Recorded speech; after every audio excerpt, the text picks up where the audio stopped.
साबिक chairman Pakistan cricket board Rameez Raja का कहना है कि नजम सेठी चौधराहट के लिए बोर्ड में आए हैं, इन्हें क्रिकेट से कुछ लेना देना नहीं।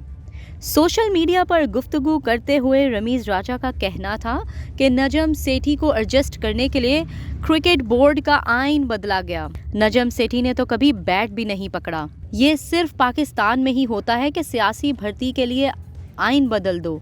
जो लोग बाहर से आकर बोर्ड में हमला करते हैं वो अच्छा नहीं है। नजम सेठी को लाने के लिए बोर्ड में सब कुछ बदल कर रख दिया।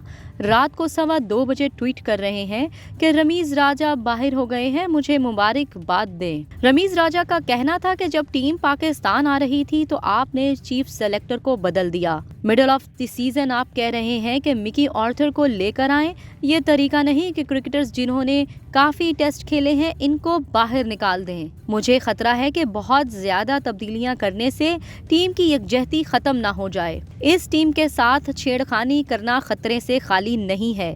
जो आप कामयाबियां हासिल करते हैं वो आसानी से नहीं मिलती। हमारा स्ट्राइक रेट बेहतरीन चल रहा है। भारत के हवाले से साबिक चेयरमैन का कहना था कि क्रिकेट बाउंड्रीज को तोड़ती है। बदमज़गी वहां से शुरू होती है जब एशिया कप हमें मिला। पाकिस्तान में काफ़ी अरसे से मैचेस नहीं हो रहे थे। जब मैच बाकायदगी से हुए तो इसलिए मैं खड़ा रहा कि एशिया कप पाकिस्तान में ही होगा। भारत ने कहा कि नहीं, ये न्यूट्रल वेन्यू पर होगा, पाकिस्तान नहीं जाएंगे।